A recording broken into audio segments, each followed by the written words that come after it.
I'm Charlie Higson. I do a few things, mainly writing. I write books. I've been writing books for kids recently, and I write for TV. I've done a bit of film work. And I act.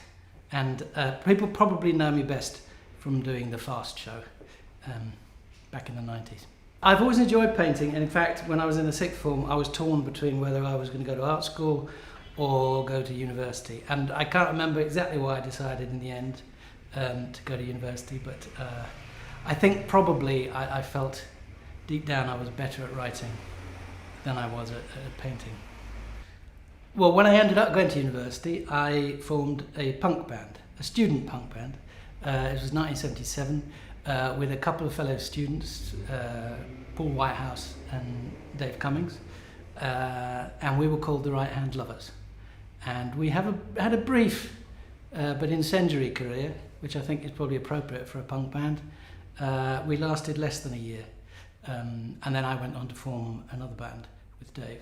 But I kept in touch with Paul over the years, and when we were approached about doing this project, because we'd done some other work with the charity, we pretended to reform the band. We haven't actually reformed, or maybe we did and then split immediately in the spirit of punk. And I thought, well, I needed to get in a couple of other famous people to try and help sell the painting.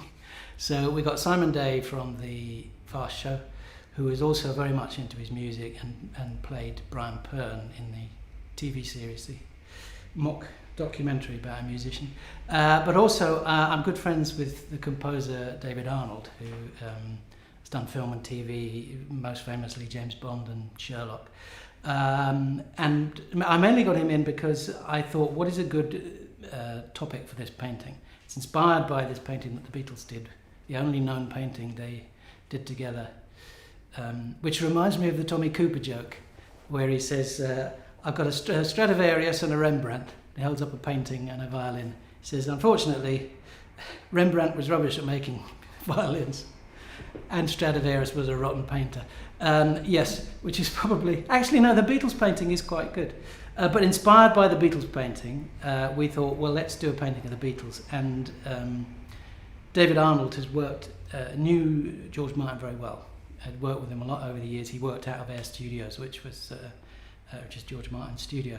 So I thought that would be great to get David in to do the fifth Beatle, George Martin. So yes, so David did the painting of George Martin, and he was trying really hard to make it good, because he was, had a lot of respect for George, but he was a bit upset by the final result, because, like I think probably quite a lot of the people involved in this exhibition, he hadn't really done any art since he was at school. He hadn't picked up a paintbrush, and you kind of often approach these things thinking you're going to be better than you are. But that being said, it is recognisably George Martin. That's the great thing, actually, about doing a painting of the Beatles. I think it's more a testament to their iconic status than to our skills as artists. But they are all instantly recognisable in the painting. We did it exactly in the spirit of the original, where we put the lamp in the middle of the painting, just as the Beatles done, and we all sat around the edge, and we all did our bit, and there was a lot of kind of looking at what other people were doing, and a certain amount of despair from some of the artists. Paul, who did Paul McCartney there, and Paul actually knows Paul McCartney a bit and has worked with him. He was quite happy about his effort, and I think what has happened is somehow the kind of character, the spirit of each of the individual Beatles has been sort of summed up in the artistic approach. So Paul's got this sort of cartoony, jolly, thumbs up kind of nature.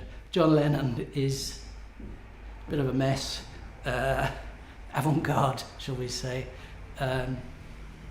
George there's something of the hippie about it. I think it's almost something of the Yellow Submarine feel to the picture as well. And then Ringo is Ringo. Well, we did it quite quickly. We thought, let's do it in the spirit of the Beatles. Let's do it in one session. We were probably there for about 3 hours, and resisted the urge to touch it up afterwards. I was itching to go around and fill in some of the other guys' work. But no, we did it there and then quite quickly. And I think that's some of the charm of the painting, I think. I was really impressed actually seeing all the other paintings, but I'm impressed by most of them, particularly the ones that sort of hang together and feel like an actual artwork. And obviously, I mean, a lot of musicians are into art and probably do quite a lot of art, and you can tell the ones that do, and you can tell the ones that don't. I really like the Elvis Costello, I must say, but I think it's probably going to go for a lot of money.